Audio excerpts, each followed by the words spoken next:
Fala pessoal, tudo bem com vocês? Chegando na sua telinha, mais um episódio especial em parceria com o canal Marajó Cefadi e o podcast Breves Histórias, né? Queremos agradecer aqui o convite da querida professora Iria Chocron, né? Que é quem coordena o canal Marajó Cefadi.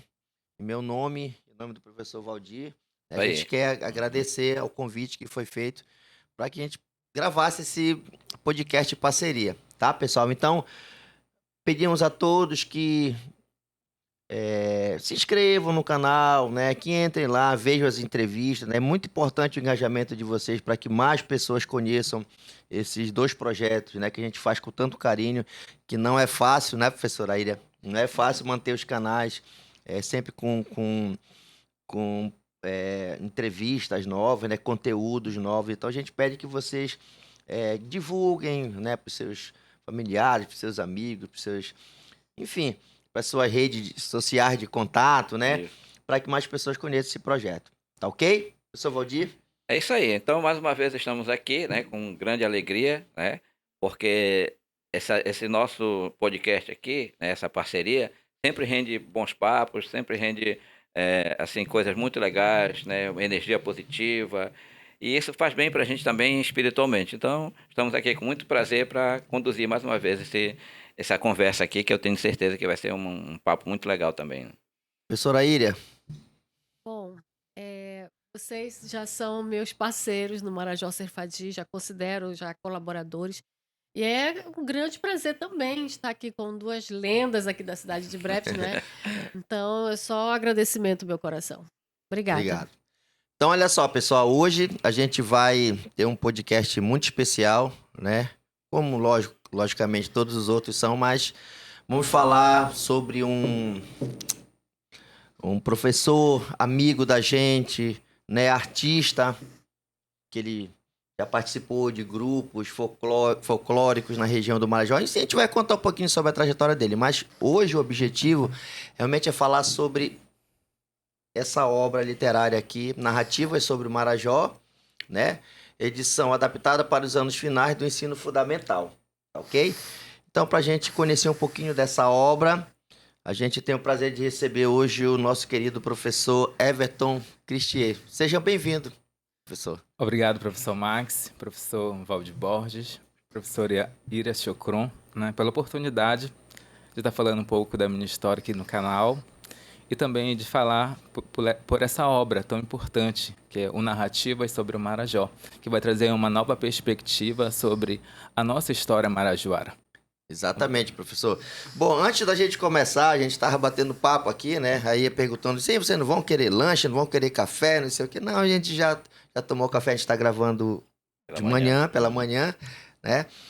E nesse bate-papo da gente aqui, a gente falando sobre vários assuntos, o professor Everton falou, né, que esse livro é muito importante porque um dos motivos dessa importância é o fato de um marajoara falar sobre o Marajó, né? Que eu acho que é muito importante. Muitas pessoas de fora olham para o Marajó, falam sobre o Marajó, mas não têm conhecimento sobre o Marajó. Então é importante que nós, que somos marajoaras, que fazemos parte desse grande arquipélago, que a gente comece a falar sobre o Marajó, sobre as mazelas, que são muitas, logicamente, né? Falar sobre as produções literárias, sobre as, né? Tudo de bom que acontece, porque nós temos muitas coisas boas aqui, né? Então, para começar, professor Everton é marajoara, né? Nascido em São Sebastião da Boa Vista, né? E para a gente falar um pouquinho, rapidamente aí, professor, fale um pouquinho desse seu primeiro momento, né? Do seu município, né? Hoje, atualmente, você mora em Breves, é professor concursado aqui, enfim. Mas fale um pouquinho sobre essa relação sua, nesse primeiro momento, com o seu município e com seus pais, né? Quem são os seus pais? Como foi esse primeiro momento lá em São Sebastião da Boa Vista? Obrigado, professor Max. Bem, eu sou marajoara de nascença, né? Eu nasci no município de São Sebastião da Boa Vista, que fica no sudoeste do arquipélago do Marajó. É uma cidade pequena, mas apesar de ser pequena, ela tem um grande potencial cultural. Sim, né? Verdade. Os meus pais, eles são ribeirinhos, né? O meu pai, ele nasceu numa antiga vila chamada Cocal. né? A vida era muito difícil, né? Antigamente, vinham empresas, fábricas para cá, para o Marajó, né? E essas fábricas eram a única fonte de renda para as populações ribeirinhas. Sim. E o meu pai, ele viveu em torno de uma vila parecida com essas vilas madeireiras que tem aqui em Breve. Só que na época era fábrica de cachaça, de sabão. E o meu pai, ele viveu em um vilarejo em torno de uma fábrica também. A minha mãe, ela é de São Sebastião da Boa Vista, ela nasceu na cidade mesmo, né? E eles tiveram 6 filhos. São 3 homens, 3 mulheres. Eu sou o caçula, né? E eu tenho 2 irmãs em Anajás, tenho o restante em São Sebastião da Boa Vista e eu moro em Breves agora. Todos estão vivos, todos. Os pais, Todos inclusive. estão vivos. Meus pais já morreram há 10 anos, eles morreram.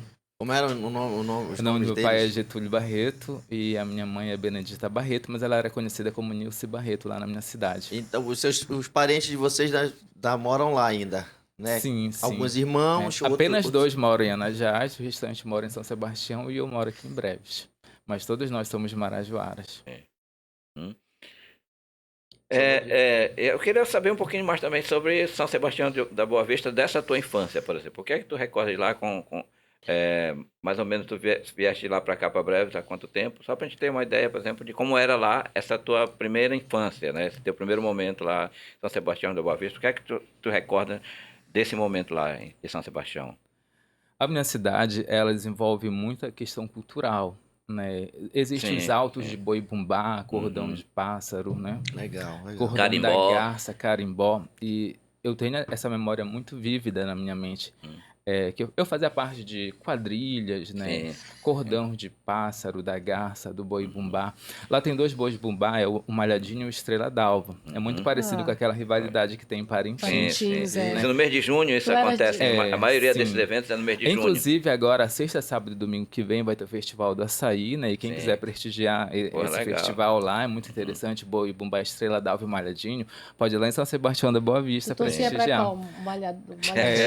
Eu tenho... Primeiramente, não pode, senão vai dar problema. Eu sou lá. do Estrela d'Alva. Estrela d'Alva. O meu primeiro momento, eu dancei no Malhadinho e depois eu passei para Estrela d'Alva. Que traíra! Mas é uma questão, assim, de afetividade com família, a gente tem mais essa relação. É uma grande rivalidade entre É uma grande rivalidade, antigamente saía briga, né? Mas era bem legal. E, posteriormente, na minha adolescência, eu entrei para um grupo chamado Artimar, Grupo de Artes e Expressões de Marajoara.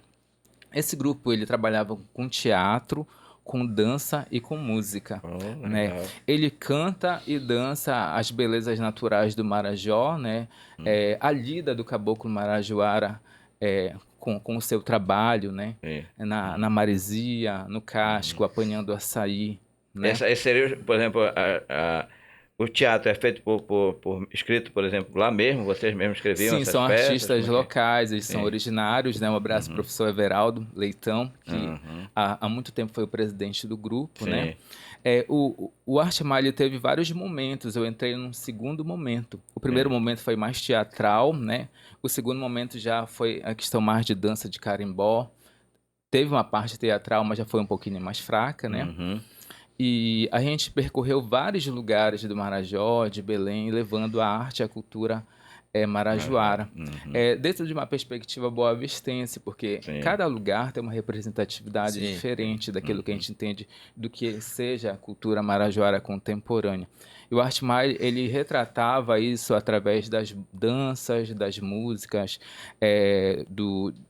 dos instrumentos originais que eram feitos, né? Na indumentária das roupas, né? Nos movimentos. Então, eu lembro muito nesse momento, quando eu era adolescente, né? E eu tive esse contato com o grupo Artimar, que me fez pensar muito assim, no que seria a cultura marajoara. Eu tinha muita curiosidade sobre povos indígenas, a cultura, né? As representatividades, isso teve muito a ver comigo, o fato de eu ter escrevido sobre o Marajó, sobre povos originários e a própria história do Marajó. Sim, quer dizer então, Everton, que esse teu momento de infância, adolescência lá em São Sebastião da Boa Vista foi um momento assim muito rico, né? Foi culturalmente, rico, mas... um momento muito feliz, né? apesar de todas as dificuldades de ser um ribeirinho, né? Como a Sim. maioria de nós somos, Isso. né? Sempre encontra felicidade nesses momentos. Não é isso aí? Sim, é isso mesmo, né? O povo boavistense é um povo muito guerreiro, né? Assim, o E- povo marajoara em E assim, si. muito ligado aí na cultura mesmo, né, do Sim, Marajoara, né? sim. É porque, por exemplo, alguns municípios têm essa característica, né? Por exemplo, Souro, Salvaterra tem. Breves, eu não vejo muito, com com muita brevezinho. clareza isso. Mas, É, por exemplo, São Sebastião da Boa na Vista. atualidade, sim, mas Isso. mais breve já teve uma. Teve também todas essas. Na década de 60, Isso, 70. verdade. 80 até a 80, gente ainda teve- via. Isso. Ainda havia, né? É. Cordões de passe. Eu lembro que tinha o cordão do Isso. Currupião aqui em breve. É.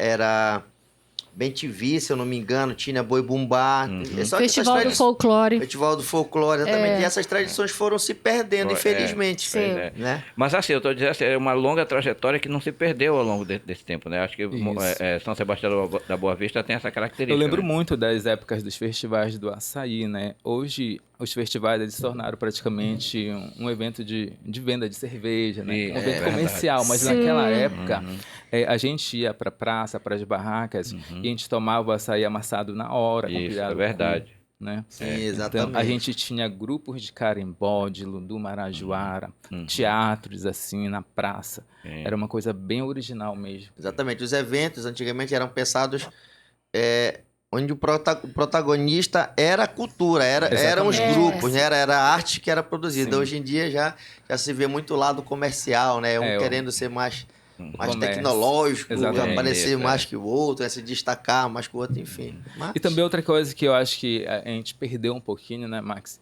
Foi a própria representatividade, né? A gente observa, em Soura, a gente observa muito ainda. Que é uma coisa muito espontânea da própria Sim, comunidade eles usam os participar, símbolos marajoaras Sim. na roupa, né? Sim, né? também é. E a gente perdeu um pouquinho isso aqui pro lado oeste do Marajó. Verdade. Exatamente. Bom, Everton, aí tu teve teu primeiro momento, infância, adolescência, e fala um pouquinho, depois desse momento, como foi que se deu a tua vida escolar? Logicamente, tu começaste na escola muito novo também, né? Como todos nós aqui começamos, né? Vamos falar um pouquinho dessa tua trajetória, né? Na educação, que hoje tu és professor, hoje tu moras em Breves, né? És concursado aqui, mas vamos traçar esse percurso aí de lá de São Sebastião do Boa Vista, na tua carreira, até a tua vinda para cá. Fala um pouquinho aí. Muito bem, né? Quando eu era criança, os meus pais se separaram, né? Aí não é fácil para um Sim, sim. jovem assim galgar na vida, né? Só com a mãe. A minha mãe, primeiramente, ela era costurava, né? E ela sustentava a família com costura. Eu lembro que uma vez ela falou que ela tinha uma vizinha que tinha condição, uma boa condição, né? Sim. E às vezes, pra gente comer, ela dependia de que aquela vizinha pedisse para ela fazer um vestido. Quase toda semana ela pedia um. Sim. E pra gente ver como é a dificuldade do povo marajoara, Sim, né? sim. Exato. Aí depois a mamãe conseguiu um contrato no estado, né? Aí melhorou um pouco a nossa condição. E aí a minha irmã, a Irenilda, ela mora em Anajás, né? Ela conseguiu... Ela estava um pouquinho na minha frente na idade, né? E ela fez o ensino médio, eu fiz um pouco atrás dela. E quando foi para fazer faculdade, naquela época era difícil. Vocês Sim, sabem que a sim. gente tinha que ir para Soure Uhum. ou para Breves, né? Isso. E a mamãe não tinha condição de bancar 2 filhos aqui em Breves. A minha irmã ela veio para Breves, né? E ela vivia na casa de amigos, parentes, né? Às vezes amigo mesmo. Eu lembro uma vez que eu vim aqui em Breves, ela estava na casa de uma amiga. Ela estava fazendo faculdade também. Sim. Uhum. Aí meus pais mandavam ajuda para ela como podiam. Às É. vezes nem me davam dinheiro, mandavam às vezes carne, mandavam umas frutas, mandavam umas roupas. Eu lembro muito bem disso. E não era fácil. Aí nesse período que a minha irmã ela veio estudar para Breves, ela estudou 4 anos, letras, né? Uhum. Foi 4 anos que eu fiquei sem estudar. Fiquei um pouquinho solto na vida, né? É. Mas aí, com o tempo, as universidades, elas flexibilizaram, né, cursos para os interiores. Eu lembro que foi flexibilizado um curso de geografia para lá.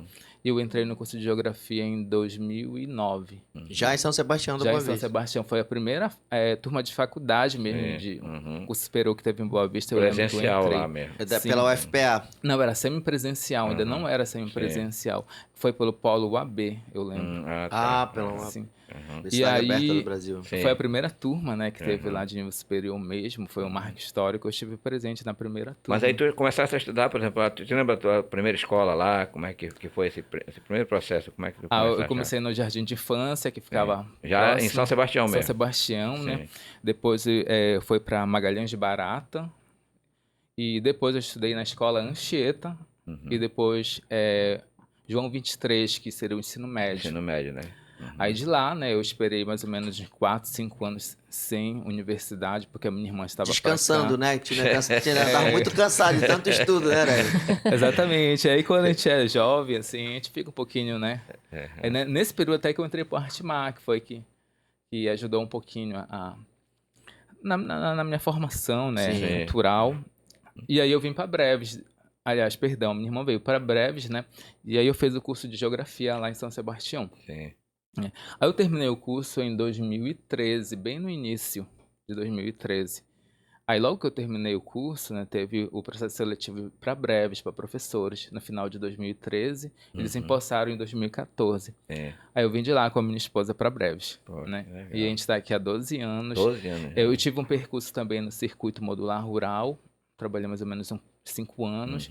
E agora eu estou atuando como professor aqui na cidade, também na Secretaria de Educação. Sim, na exatamente. legal. Inclusive, nessa época, né, Everton, a gente se esbarrava, assim, pela zona rural que a gente trabalhava Exatamente, no sim. ensino modular, né? Você e sua esposa trabalhavam, eu também trabalhava. Nós nunca trabalhamos na mesma escola, mas a gente Eu sempre se lembro. esbarrava, né? E falar assim de paisagem, a paisagem São Sebastião da Boa Vista, como a de Breves e tal, é uma paisagem marajoara, né? Lógico, desse lado daqui da ilha, né? Sim. Ela é muito parecida, né? Mas mesmo assim, com essa vinda de vocês para cá, fala um pouquinho dessa dificuldade, né? Pô, é legal, a gente passa no concurso, a gente vai ter uma certa estabilidade, né? Vai para poder assentar a família, vai poder, né?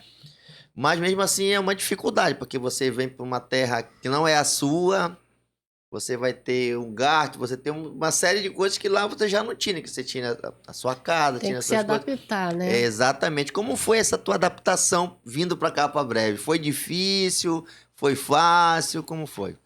Foi bem difícil, né, Max? Eu lembro que a gente Já ficava... estava casado já? Já Sim, veio com a sim. esposa? Tem filhos De ou não? Boa Ainda Vista não. também. Sim. Aí eu lembro que a gente passava 20 dias nessa época no interior, né?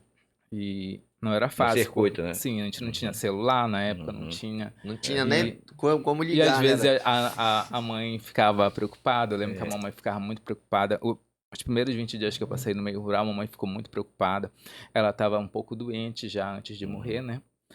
E eu tinha dificuldade de falar com ela. Para mim falar com a minha mãe, eu estava numa escola. A primeira escola que foi lotada foi Nossa Senhora do Carmo, lá no Mariaí, lá próximo do Amazonas. Isso. É bem. Não sei se já Bem foi lá, longe. bem longe. Bem longe. E aí a gente fica incomunicável. O que é que eu fazia, né?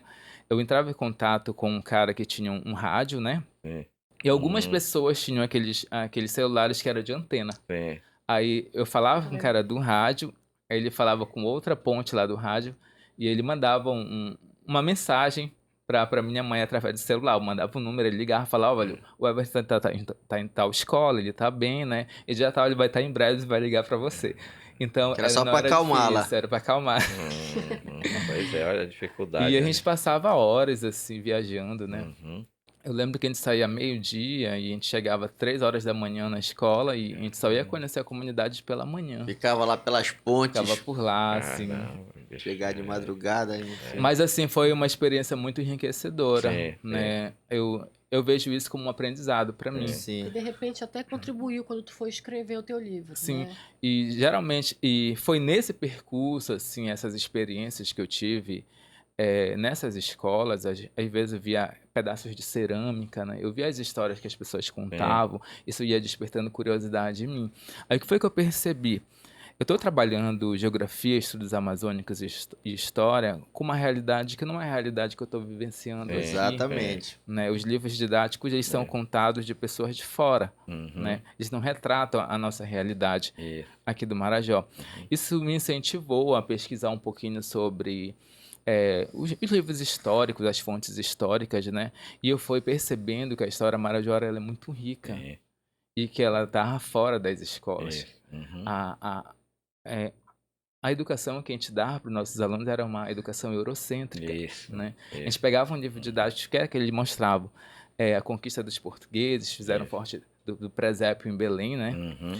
Eles retratam a viagem de Pedro Teixeira ao rio Amazonas, Sim. né? O Marquês de Pombal, nas reformas Sim. dele. Mas o que a gente fala sobre o povo indígena, que é o originário do lugar, Exato, né? exatamente.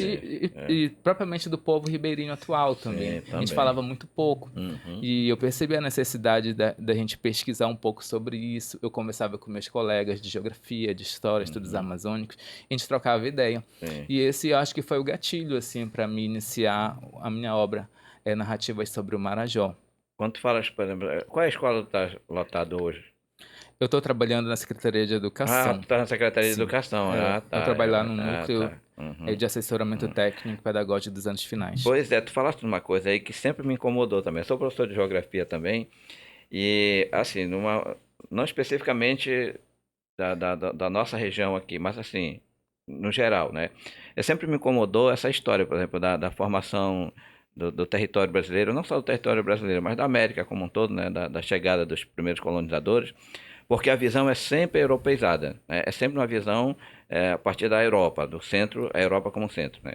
E não tem, assim, uma perspectiva, nos livros didáticos, pelo menos, né, com esse olhar, por exemplo, dos povos originários, né, de como se deu realmente esse contato, que nos livros didáticos, por exemplo, parece que a coisa foi pacífica, foi uma coisa natural, foi uma coisa assim, que deveria acontecer, e na verdade não é bem assim a história, né?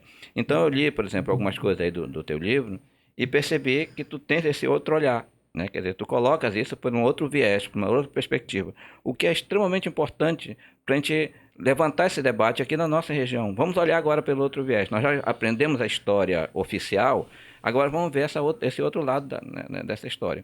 Porque senão a gente vai continuar, por exemplo, achando que é um processo natural, que o massacre que houve, por exemplo, com os povos originários aqui foi uma coisa natural, né? Que o processo de escravização, por exemplo, do negro africano, né, aqui para as Américas também foi um processo natural. A gente vai achar, por exemplo, que embora a contribuição dos bandeirantes seja importante no processo de formação do nosso território brasileiro, por exemplo, mas também tem o outro lado das populações que foram escravizadas por eles, né?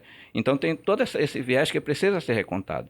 Eu acho que esse livro que a gente vai falar daqui a pouco, eu acho que ele contribui muito, imensamente com isso, entendeu? E eu fiquei muito feliz de poder lê-lo, porque atendeu uma ânsia minha, uma necessidade que eu tenho de trabalhar, de colocar por esse viés. Eu tenho feito muito isso ao longo de todo esse meu percurso na escola.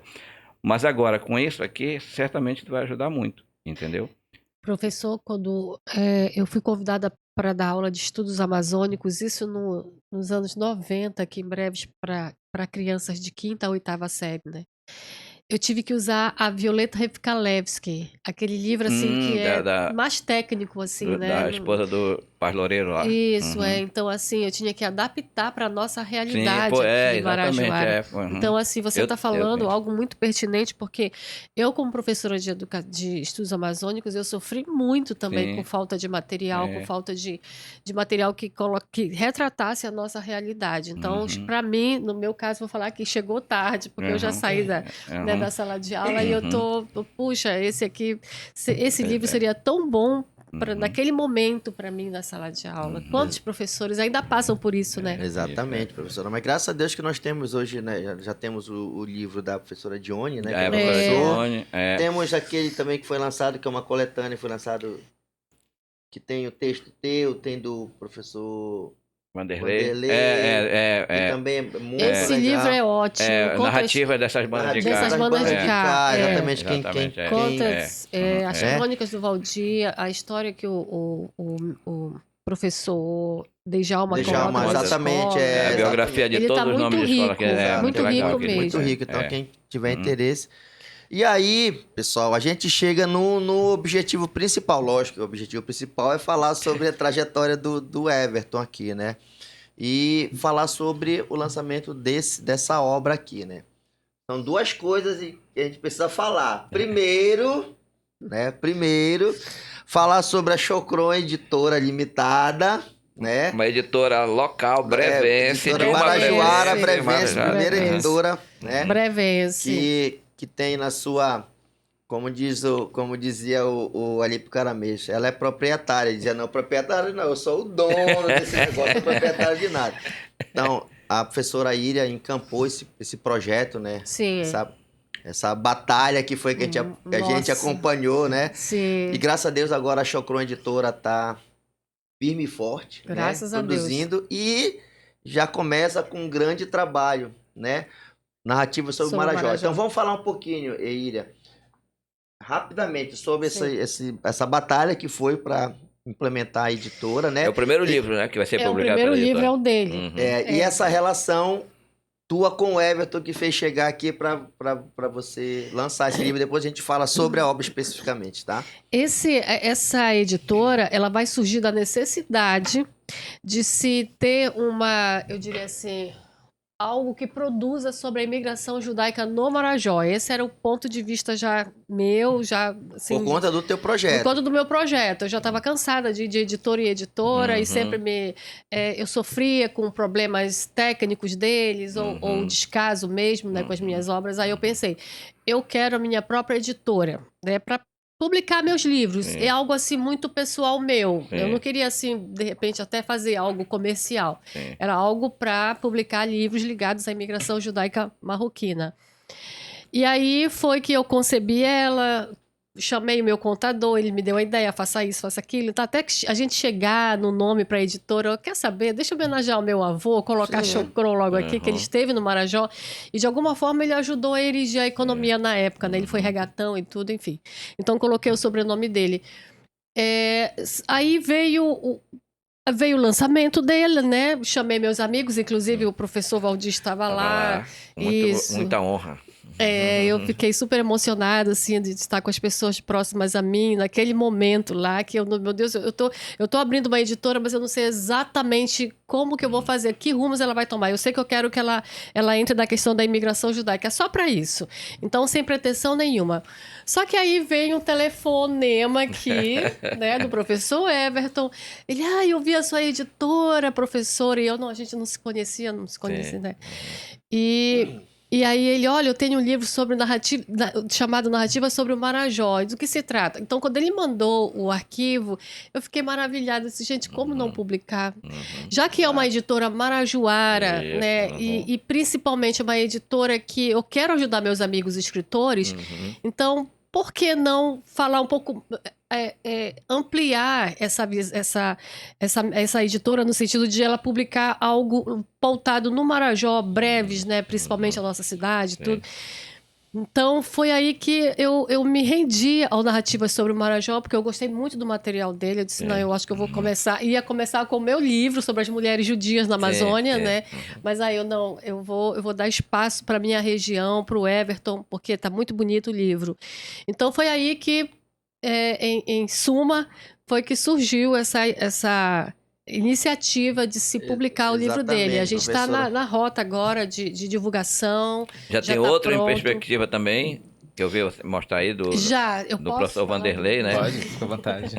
Aqui o do professor Vanderlei Castro, Dom José Luiz Ascona Hermoso, que é uma biografia, mas em formas de versos e poesias, que ele escreveu. Uma espécie de literatura de cordel, né? Isso, em parceria. Agora o prefácio, sei lá, do professor Valdir Borges. Ele me pediu para fazer o prefácio desse livro aí. Isso, então vai sair pela editora também, depois do Everton aqui. Né? Então, e provavelmente... E com certeza o livro do professor Valdir Borges, que eu estou muito ansiosa para publicar esse livro, primeiro pela minha amizade, pelo meu carinho, pelo meu amor que eu tenho por ele como professor, como amigo e principalmente como escritor, que eu acho um dos melhores aqui da nossa região. A recíproca é verdadeira. Então eu preciso que ele entre para a Chocron Limitada, que ele com muito prazer. Né, vai ser um prazer a gente publicar esse livro. Então olha só, professora, você falou assim... Eu quis criar a minha editora para publicar minhas obras por conta do descaso, do desinteresse das outras editoras que te mandava. Mas né? é difícil. E olha, que legal que você tá podendo publicar suas obras, né? Vai publicar. E tá ajudando os escritores. Nossos colegas escritores, né? Então, que bom, né? Que o seu sonho... Ele não está sendo sonhado sozinho, Não, ele virou realidade e agora virou um sonho coletivo, né? O interessante, Max, é que depois que eu coloquei a divulgação, Valdir, do lançamento na internet, começaram, não foi só o Everton que me ligou, mas outras pessoas me ligaram. Até de Santa Cruz do Arari me ligaram. Poxa, legal. Né? E Poxa, aí eu que fiquei, bom. meu Deus, eu nunca pensei que a carência do escritor tem marajoara é muita gente muito produzindo, grande. Então eu fiquei tocada, de forma que agora eu vou realmente ampliar a editora para obras marajoaras mesmo. Isso aí. Legal. Bom, professor, então, parabéns Obrigada. pelo lançamento, né? Parabéns por todas as obras já lançadas, né? Pelo seu Sim. trabalho bonito do Marajó Sefardí, né? Do projeto Judeus da Amazônia, enfim. Parabéns por todo esse trabalho e agora pelo lançamento da Chocron Editora Limitada, né? E agora nós vamos falar da primeira obra que será lançada pela Chocron, Sim. que é Narrativas sobre Marajó, do professor Everton Cristier. Professor, então vamos lá. Sem dar spoiler, que é para o pessoal comprar o livro para ler depois, né? Vamos falar um pouquinho. Qual foi o motivo de... Claro, o motivo de inspiração já falou, né? Muitas pessoas falam sobre o Marajó, mas eu queria falar sobre o Marajó, porque é importante que nós somos marajoaras, que nós falemos sobre o Marajó, né? Mas fale um pouquinho sobre a obra, do que se trata. Primeiramente, a obra, esse livro, é um paradidático, né, que é um produto da minha dissertação de mestrado. A dissertação é o protagonismo marajoara, reflexões sobre o ensino das histórias e culturas indígenas no Marajó das Florestas, né? Ele problematiza a ausência das ações indígenas, do protagonismo indígena dentro dos livros didáticos e dentro também do próprio currículo. Sim, né? é verdade. O currículo é um instrumento de poder ali, né? Isso. Então, a gente precisa que essas narrativas de povos subalternizados estejam também presentes no currículo, né? Hoje a gente observa um movimento crescente de literatura de autores marajoaras, né? Um autor que me inspirou foi o Aníbal Quijano, né? Ele fala sobre colonialidade do poder, né? A colonialidade do poder, assim como a decolonialidade, que é um movimento, né, sul-americano, ele parte do princípio que após a libertação dos povos americanos, né, sul-americanos ou latino-americanos, das potências coloniais europeias, né, após essa libertação ainda restou uma herança cultural, né? Essa herança cultural que ainda escraviza a gente, escraviza a mente da gente. Existe a colonialidade do poder, né, de Aníbal Quijano, e a colonialidade do saber, que de outros autores também. Então, a gente precisa desconstruir essa visão europeia que a gente tem de tudo, né? Como a gente pode fazer isso? A gente tem que dar voz aos povos subalternizados, a ribeirinhos, né? A gente precisa desconstruir as representações que foram impostas nas narrativas históricas que a gente tem hoje, né? Legoff, ele fala da memória, né? A memória, quando a gente revisita um fato do passado, né? Legoff, ele fala que a gente precisa também recriar ele a partir das concepções que a gente tem do agora, a partir dos novos conhecimentos que a gente tem. A gente não pode reproduzir, né, os fatos do passado. A gente tem que imprimir um olhar crítico sobre eles. Fazer uma reelaboração, né, daquilo que... Exatamente. E o Narrativas sobre o Marajó foi um produto da dissertação do meu curso de mestrado, né? O livro, ele é um paradidático, essa edição é para os anos finais do ensino fundamental, mas eu tenho um material escrito que dá para adaptar para ensino médio, para o ensino fundamental 1 e até para a educação infantil. Inclusive, eu tenho material até para fazer uma dissertação ou uma tese de doutorado. Inclusive, eu tô pretendendo fazer isso. Então, ele pode se adaptar, né? Sim, ele pode ser Pode se adaptado. ampliar também depois, né? Ampliar, Pode ser, E o livro, ele é basicamente a questão dele o professor vai poder trabalhar leituras com os alunos, né? Cada parágrafo é uma leitura e tem perguntas, tem questões, exatamente, tem questões que para os alunos responderem em cima de texto, do conteúdo, né? No sentido pedagógico, os nossos alunos, a gente constata que eles têm dificuldade de leitura e interpretação de texto. Muita. E esse livro, ele vai trabalhar justamente essas lacunas, né? E ele está alinhado com a BNCC, né? Tem temas contemporâneos transversais, nos quais a Lei 11.645 de 2008, né, Uhum. que tornou obrigatória a temática indígena Sim. na educação básica, né? Isso deve ser feito de forma transversal, todos os componentes, não é Sim. só história, Isso. Uhum. língua portuguesa, todos os componentes devem trabalhar. Sim. E esse livro veio também nessa necessidade da gente cumprir essa obrigação dessa lei, Uhum. né? Pois agora sim, tu dividiste ele em capítulos, né, Sim. por temática, né? Eu queria assim que tu fizesse um apanhado geral de cada capítulo de uma maneira É, bem geral, né, do que exatamente, trata cada professor. capítulo, Olha entendeu? só, Por bom, exemplo, eu tô aqui tá aí, com né? o arquivo, né, do livro, Uhum. que no livro ainda vai ser impresso ainda, Vai né? ser Já tá impresso. todo pronto, né? Já, Já vai ser agora impresso isso. e já tem uma possível data de lançamento, já tem alguma... Possivelmente na segunda semana de agosto, né, A Everton? quantidade de Porque exemplares, Iria? a gente está fazendo uma pré-venda, né, Everton? Sim. O Everton vai falar sobre tá, isso. Tá, Mas, daqui a ok, pouco vamos tá. falar. Então Uhum. vamos comentar aqui um pouquinho. Bom, o capítulo 1, entre o rio e o mar, né? Europeus na Amazônia e a Batalha de Guaxenduba, não é isso? Sim. Antes Come- disso, só lembrando, o prefácio da professora Johnny tá belíssimo, tá bom? Eu tô falando isso porque eu li, né, o livro, então eu tô falando que o prefácio da professora Johnny tá um prefácio belíssimo. Naturalmente o livro, obviamente, né? Mas, Exatamente, Max, tá? só enfatizar isso, Uhum. o prefácio foi feito pela professora Johnny Johnny Leão, Leão. né? Eu Sim. fiz um convite a ela, inclusive eu quero agradecer a Uhum. professora Johnny Leão, que foi muito solícita. Sim. É uma doutora que é uma pessoa muito Isso, humilde, ela é humana, é uma isso. amiga que a gente tem, né? Isso. Um grande abraço para a professora Jones, Isso, né? Que me deu essa força aí para escrever o livro. Isso, exatamente. Então vamos lá. Então. Fala do primeiro capítulo aí. Fazendo uma apanhada assim rápido pra gente não dar spoiler, né? Pra quando chegar o tem que livro a ser gente bem tá. resumido.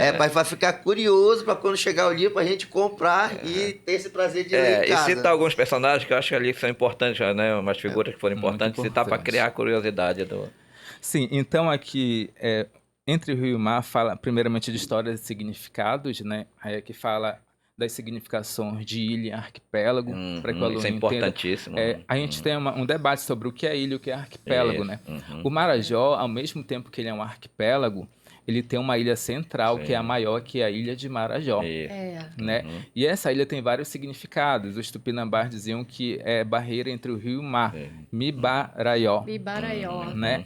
Mas essa é uma visão dos tupinambás. O livro fala que cada povo indígena que morava aqui no Marajó, Nominava de ele dava alguma uma coisa. nomenclatura diferente de acordo com as experiências que ele teve. Né? As breves visitações mostram as visitas dos primeiros europeus, Francisco de Orellana, né? E esses europeus, eles tiveram contato com esses povos indígenas. Francisco Pizon, né? Aliás, Francisco de Orellana, a descoberta do rio Amazonas, né? E esses europeus que vieram para cá, eles não conheciam o território, né? Eles poderiam ter Isso que é chegado, importantíssimo eles que eu poderiam achei, ter morrido entendeu? de doenças, A importância de do povo fome. local. Eles não conheciam a geografia do lugar, né? E às vezes eles se perdiam por aqui. E quem ajudava esse povo que veio para cá a explorar a região eram os povos Os locais, indígenas. é. Os indígenas eles serviam como condutores. Eles diziam que era um labirinto de ilhas, né? Hoje a gente identifica isso aqui como os Estreitos de Breves, né? Isso. E a presença, a ajuda dos povos indígenas foram fundamentais para esse primeiro momento de conquista. E teve também a Batalha de Guaxenduba, né, que ela Sim. começa ali onde hoje é o Maranhão. A história assim da Amazônia europeia, ela começa de lá, né? Os portugueses estavam mais ou menos no litoral até onde é o Ceará, né? E eles tiveram notícia de que outros povos europeus, como holandeses, ingleses, né, já estavam explorando aqui a região do Rio Amazonas. Então eles não queriam perder esse valioso território, né? Então eles vieram em direção ao norte até o Maranhão e os franceses já estavam instalados no Maranhão. Eles tinham uma colônia que eles chamavam de França Equinocial, né? Então eles tiveram que entrar em batalha com os franceses e expulsar eles do Maranhão, né? Quando eles capturaram os franceses, eles tiveram a confirmação que aqui no Amazonas já tinham colônias. Colônias não, eram postos de exploração, não era ainda colônia.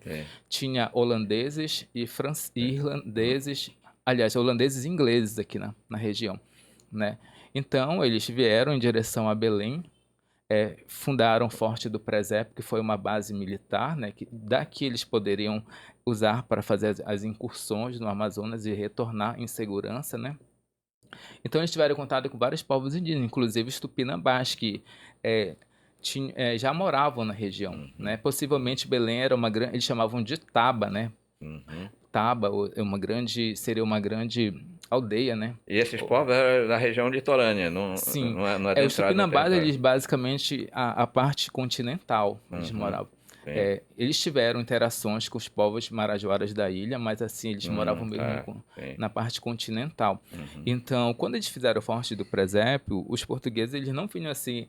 Às vezes eles abusavam da força de trabalho dos indígenas, das mulheres dos indígenas, e então eles causavam revoltas, né? E teve um personagem importante, que foi o Guaimiaba. Sim. Ele é chamado também de Cabelo de Velha. Quando os portugueses estavam no forte, ele organizou uma revolta. Eu coloco lá como revolta tupinambá, é uma nomenclatura minha mesmo, Sim. né? Uhum. O livro, ele não traz tanto conceitos assim Sim. em nível de Embora universidade. tenha uma chamada de rodapé ali, né, para Sim, explicar eu alguns conceitos. coloco mais notas explicativas de Uhum. rodapé, mas a gente vai trabalhar com adolescentes, Sim, né? A sim, gente não pode usar um nível isso. acadêmico Isso. para Exato. que o adolescente possa entender isso.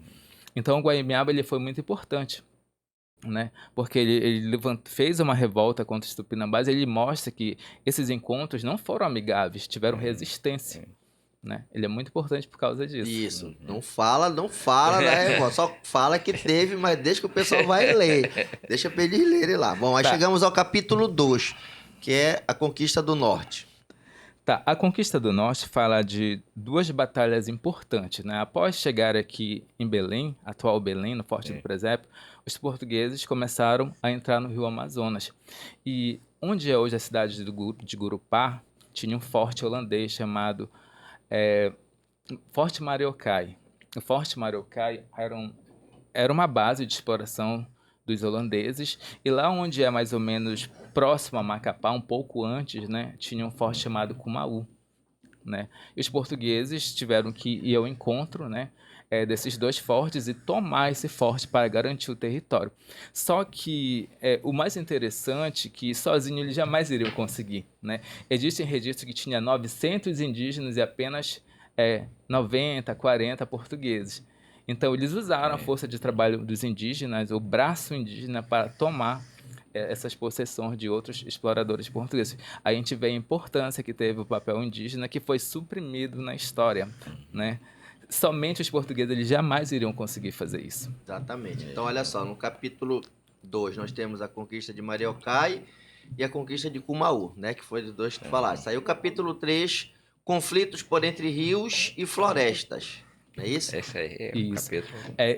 Esse capítulo 3, conflitos por entre rios e florestas, ele é muito interessante, né? Porque ele mostra que quando os portugueses precisavam se deslocar para suas capitanias, de Cumaú, aliás, as capitanias do norte, né, eles teriam que passar por um lugar chamado Estreitos de Breves. Atualmente a gente conhece assim, Sim. né? E esses lugares, eles eram senhoreados, eles eram dominados por povos indígenas marajoaras, que não aceitavam a presença de portugueses, né? Então, esses conflitos aconteciam.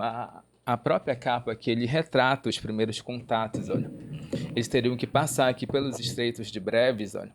E esses lugares estavam infestados por E esse povos contraste indígenas aí marajoaras. é muito né? legal. Muito bem. Então, assim, durante 20 anos, né, o Ferreira Pena, ele tem um registro do primeiro ataque dos povos marajoaras, quando uma caravela portuguesa, eu não sei se era exatamente uma caravela, né, mas foi quando Pedro Teixeira retornou da sua viagem ao Rio Amazonas, ele sofreu um ataque aqui, mais ou menos na região dos Estreitos. Então, durante esse primeiro ataque, né, que foi mais ou menos em 1639 até 1539, durou-se 20 anos de conflitos entre portugueses e indígenas marajoaras, né? E teve alguns personagens que foram fundamental nesses acordos, que foram jesuítas. É um exemplo do padre Antônio Vieira, Sim. né? E esse capítulo ele fala justamente sobre isso, né? E após assim esses acordos com esses indígenas, que não foram acordos fáceis, né? O livro fala que um cacique chamado Pié dos Mapuás, ele fez isso não porque ele queria, porque ele não queria que o seu povo fosse dizimado. Então, tem até uma biografia lá no final do livro que fala sobre isso, né? Que ele conciliou, né? E até mesmo o conceito de cacicado, né? Não significa que ele era um líder, né? Ele representava os líderes. Cada povo indígena aqui do Marajó tinha sua representatividade diferente. Tinha sua cosmovisão diferente. Eles não eram iguais. Né? E tem um detalhe, só um pouquinho, que eu me lembrei de uma coisa. Eu não sei em que momento, se é nesse capítulo ou no outro, mas me parece que assim que os indígenas depositaram uma certa confiança no Padre Antônio Vieira. Parece que confiavam na palavra dele. É nesse capítulo aí ou não? Sim, é nessa parte. Porque os historiadores retratam, né, que, no princípio, quando os portugueses chegaram, eles foram bem acolhidos. Sim. Eles vieram com uma boa intenção, que era disfarçada. Sim. Só que depois eles começaram a explorar a região, eles tomavam os filhos dos indígenas para o trabalho, as filhas, né? E os indígenas marajoaras começaram a se rebelar contra eles. E quando o Padre Vieira foi fazer um acordo com o Pié dos Mapuás, que era o cacique, né? Eu não sei se esse cacique é o termo mais correto, né? Mas ele era um líder representante dos povos marajoaras. E aí ele falou para isso, que desde o início os povos marajoaras acolheram bem os portugueses, mas depois quem quebrou a paz foram os próprios portugueses, né? Sim, é que ele falando dos povos, a nomenclatura Nhengaíbas, eu até perguntei pro Everton, então ela está incorreta, né? Quando se trata do povo marajoara, Nhengaíbas, né? Não era meio pejorativo? Sim, era pejorativo. Quando eu fiz a minha dissertação, o primeiro tema foi o protagonismo Nhengaíba, né? Porque hoje a gente entende ainda que Nhengaíba eram os povos marajoaras, né? Mas esse nome ele é pejorativo, né? O próprio significado é língua ruim, língua incompreensível, língua confusa, aquele que fala mal, né? Quando os portugueses chegaram, que eles tinham um projeto de conquista, né? Então eles pensaram, para conquistar a gente precisa de uma língua e de um território, né? Eles não poderiam conquistar um território onde tivesse diversidade de línguas, né? Então eles usaram o tupi, né? Existiu o Nhangatu, que era uma língua, o tupi eles já conheciam, né? E eles tentaram expandir o tupi para os outros povos indígenas. E eles tentaram a todo modo, né, excluir as outras línguas que existiam. Então eles diziam que o Nhengaíba é um povo de língua ruim. Provavelmente, assim, em minhas pesquisas, eu compreendo que quando eles chegaram com os Tupinambás, eles perguntaram quem é o povo que mora naquela ilha lá. Eles diziam, são os povos de língua ruim, que a gente não compreende, são os Nhengaíbas. Exatamente. Tá, então, diferentemente do que se pensa, né, do que se propaga aí, como se os Nhengaíbas fossem uma tribo indígena, e não são, né? Não são e esse é um conjunto, um grupo de várias nações indígenas. E esse é um rótulo negativo. Exatamente, que se refere à maneira de falar, né? A maneira deles se expressarem. A concepção que a gente tem aqui, em breves pelo menos, é que Nhengaíbas é visto como ufanismo. Eu sou Nhengaíba, né? Aquela coisa mais ufanista, que quer dizer eu sou marajoara. Mas aí o teu livro ele vem, de certa forma, desmistificar isso. Ele desconstrói, né? Ele desconstrói isso. Exatamente. Então, eu achei realmente muito interessante essa descoberta, vamos dizer assim, né? Porque vai também trazer uma nova perspectiva para a juventude, para o jovem que vai ter acesso a esse livro, entendeu? Bom, então aí chegamos agora ao capítulo 4, Incursões do Marajó. Muito bem, aqui mostra a incursão de João Muniz, né? Teve outras também, teve várias incursões no Marajó, porque os marajoaras, eles eram um empecilho para os portugueses, né? E os portugueses não conseguiam dominar eles, por quê? Eles conheciam o labirinto de ilhas, que é os Estreitos de Breves. Quando os portugueses passavam aqui pelos estreitos, eles atacavam rapidamente e com a mesma velocidade eles sumiam na floresta. E eles eram estratégicos, eles pensavam, eles tinham estratégia. Eles se espalhavam por todos os cantos da ilha. Por quê? Quando os portugueses chegavam, se eles capturassem um grupo, né, eles não poderiam capturar todos ao mesmo tempo. Eles viviam sob vigilância. Quando eles percebiam que os portugueses estavam vindo, eles mandavam canais de comunicação, emissários entre um e outro, para saber que os portugueses estavam vindo. Isso é bem interessante, né? Pois é, e é interessante, também desmistifica uma outra questão, dizer que os indígenas eram ingênuos, que aceitavam tudo pacificamente, né? Também é uma nova desconstrução E então existia um argumento legal chamado guerra justa, né? Na época colonial. A guerra justa, ela se dava no fato de que o português só poderia atacar o indígena se ele fosse atacado primeiro, né? É. Só que eles incitavam a guerra para eles terem motivação, né, para poder atacar. Então tem um evento muito importante que é uma narrativa que até hoje não se sabe se ela aconteceu, né? Existe uma narrativa de que quando os primeiros jesuítas chegaram aqui no Pará, né, eles foram capturados e até mesmo devorados pelos aruãs, né? Então isso foi uma motivação. Sim. Ó, eles atacaram os nossos jesuítas, né? Então agora a gente tem motivação para atacar eles, né? Então muitas incursões foram feitas para capturar os indígenas, para matar e capturar mesmo, Para né? desobstruir o Sim, caminho. só que pelo menos 3 ou 4 grandes incursões foram feitas no Marajó e sem sucesso, eles não conseguiu. Eles não E conseguiu levou de jeito nenhum. anos, né, para que eles conseguissem. Isso. E tem um tópico aqui, a paz vinda em Canoas, né, que fala que o caminho que os portugueses conseguiram não foi através da força, foi através dos jesuítas, né? Eles conseguiram através de persuasão, né? Mas eles não chegaram simplesmente e mudaram a concepção dos indígenas como um milagre. Não, os indígenas entenderam que, por um lado, eles estavam sendo pressionados pelos portugueses e, por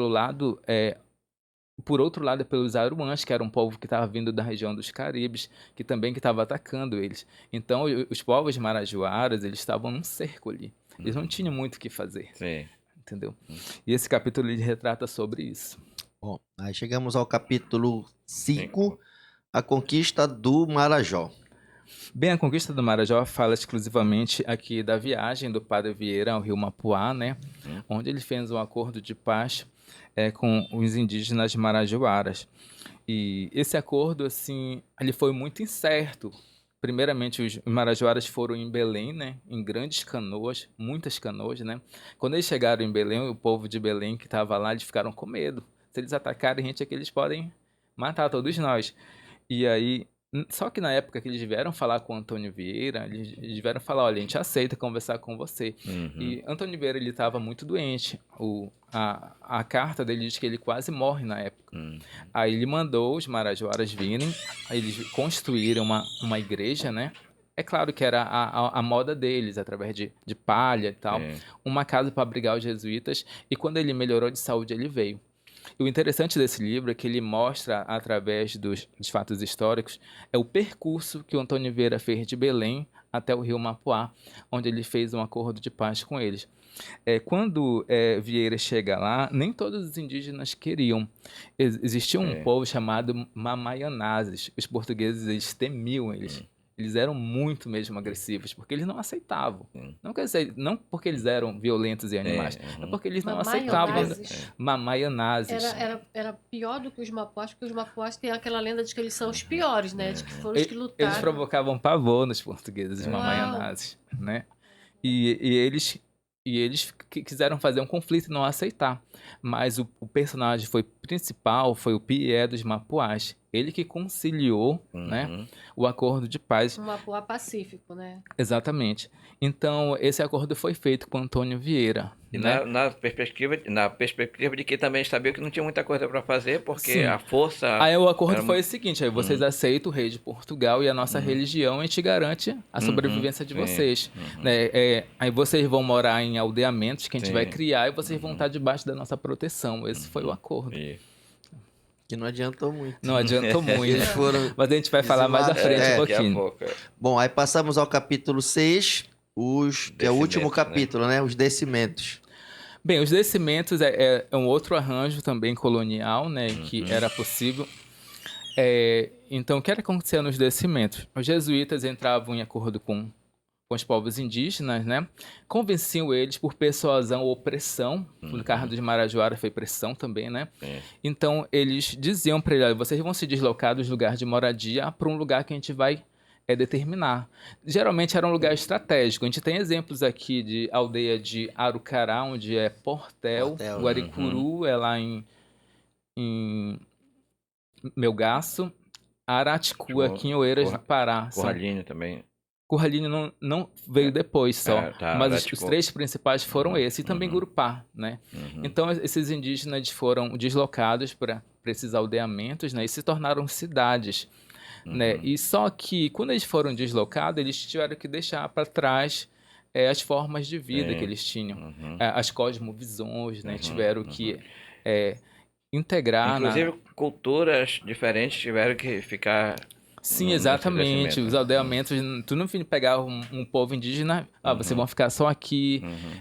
Juntavam vários que eram totalmente diferentes, tinham visões diferentes de mundo, Línguas línguas diferentes, e tivessem que costumes. conviver.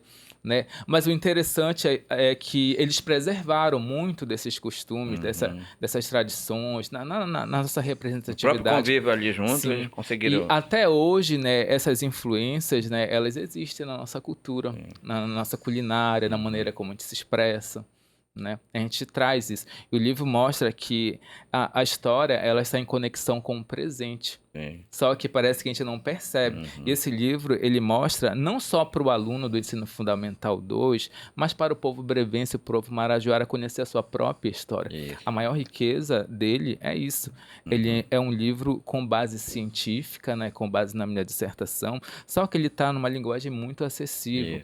A gente usa o termo...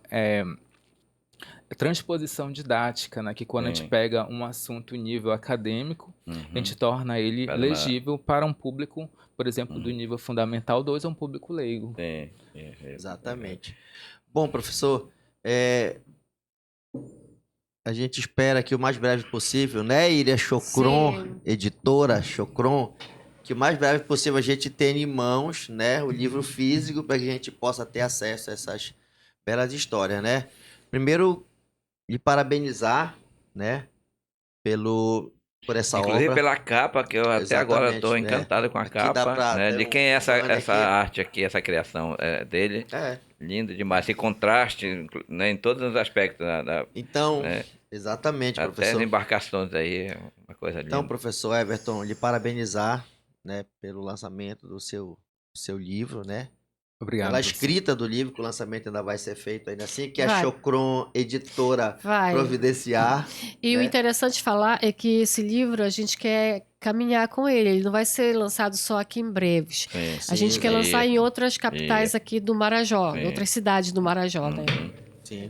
Muito Isso importante, aí, muito importante. importante. Assim, Eu acho... ele é um livro que ele retrata a história de todo o Marajó. Inclusive, ele é do eu acho interesse que de seria todos os poderia municípios fazer convênio marajoaras. com as secretarias de educação para, né, fazer aquisição para as escolas dos outros municípios. Sim, nós pretendemos fazer isso. Opa, legal. Exatamente. Uhum. Bom, professor Everton, a gente queria, infelizmente, estamos chegando ao final já do nosso horário. Conversa boa, passa rápida, né? E primeiro lhe agradecer, né, por estar presente hoje aqui, né, nessa parceria entre o Marajó Cefadi e o podcast Breves Histórias. A gente poder contar, né, esse processo de construção dessa belíssima obra feita por um marajoara para os marajoaras, contando a história dos marajoaras, que é o mais importante, né? E que outras pessoas, que outros escritores, né, que outros artistas bebam dessa fonte também, que consigam, né, que retratem os seus ancestrais, como a professora Iria Chocron faz no seu trabalho, no seu projeto, né? Que a gente precisa contar, a gente precisa rememorar isso. Né? A gente precisa contar essas histórias porque elas são importantíssimas para que nós entendamos no momento, né, na atualidade, quem nós somos, quem nós fomos, quem nós somos e quem nós queremos ser. Porque verdade. se você não entende o seu passado, se você não sabe da sua origem, você provavelmente viverá perdido no seu presente e não construirá seu futuro, né, professor? É isso aí. Assim, chegamos ao final, né? Eu só queria mais uma vez agradecer a presença. Naturalmente o Max vai voltar também a falar sobre isso. A Iria não precisa dizer muita coisa, porque ela já sabe, né? A nossa relação de amizade é longa e eu já tive o prazer de falar isso várias vezes. Não me canso de repetir, da alegria de tê-la como amiga, de tê-la como Obrigada, colega de Vandinha. trabalho, né? Admiro imensamente, né, a tua intelectualidade, o teu conhecimento, sobretudo, sobre essa área aí da migração dos judeus para cá, para a região. E o Everton, né? Ainda não tinha tido contato pessoal, né? Mas o meu primeiro contato com ele foi a partir da leitura do livro dele ainda não, né, impresso. Mas assim, desde o primeiro momento, quando eu comecei a ler, eu digo, aqui tem coisa legal para a gente ver, né? muito. E aí agora eu tô tendo a satisfação de estar aqui com ele, tete a tete, frente a frente, né? Sim. E assim, beber dessa fonte também, desse teu conhecimento, porque é sempre um grande aprendizado, né? A gente ter alguém que pode contribuir com o conhecimento, né, que a gente já tem, e aí vai aperfeiçoando, vai melhorando, a gente vai também crescendo como, nessa perspectiva de conhecimento da nossa realidade, né? É. Buscando lá no passado, como o professor Max falou, buscando lá no passado, para a gente entender o presente e projetar o futuro. Então, agradecer muito a tua presença aqui, para mim foi um momento muito legal estar aqui com vocês, entendeu? E espero que realmente o livro seja um sucesso, que tudo aquilo que está programado para ele aconteça em dobro. Tá bom? Amém. Professora Ira, Eu quero agradecer também ao Breves Histórias, essa dupla aqui é maravilhosa, junto com o meu amigo aqui, o Pois é, Everaldo Everaldo Barreiro, da Single Barreiros, que Produções. sempre está aqui com a gente. E eu quero falar rapidamente, só para fechar, que a gente está fazendo, né, Everton, uma pré-venda do livro. Ah, isso. Ele vai custar R$ 80, Uhum. logo de primeira, né? Uhum. Para quem quiser logo do lançamento.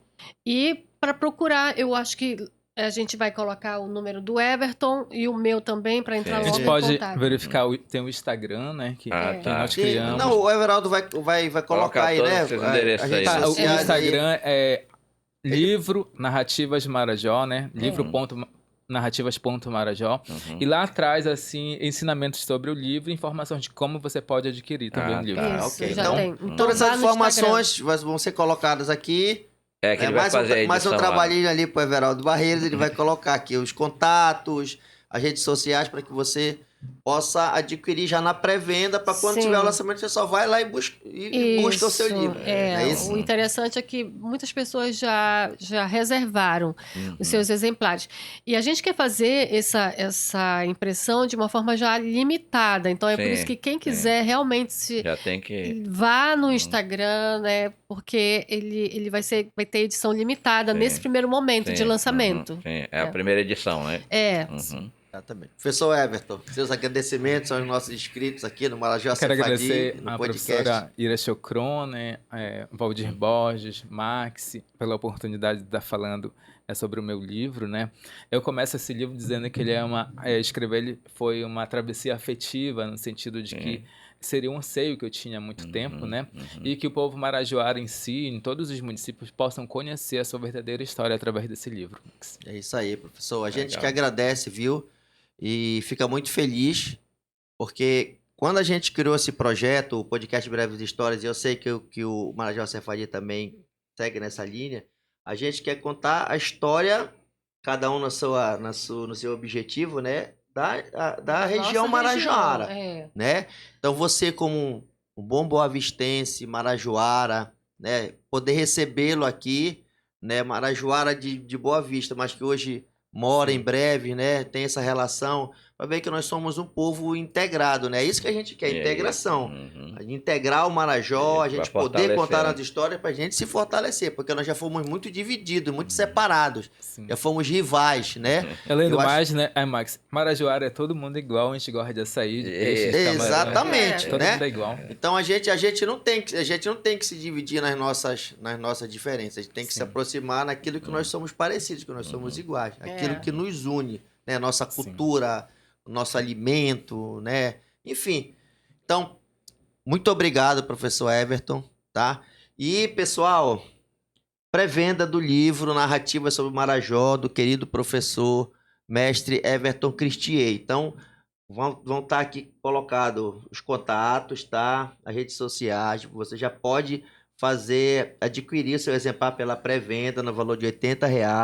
E aí, quando tiver o lançamento, a gente vai anunciar e você já vai lá e já pega o autógrafo do autor lá na hora. Recebe o seu livro e já sai com ele autografado. Tá, pessoal? Ira Chocron, minha querida, muito obrigado. Obrigada também. Professor Valdir Borges, meu irmão, meu parceiro de projeto, obrigado. Professor Everton, muito obrigado. Prazer, Max. Pessoal, chegamos ao final de mais um podcast, hoje em parceria Marajó Sefadi e Breves Histórias. E mais a editora Chocron Limitada. E mais a editora Chocron Limitada, que vai lançar o seu primeiro livro, né? Sobre a nossa região. Exatamente, do Marajó. tá, pessoal? Narrativas Fiquem ligados. do Marajó. Fiquem ligados. Obrigado. Inscrevam-se e compartilhem para que mais pessoas conheçam o nosso projeto. Valeu, pessoal. Tchau. Valeu.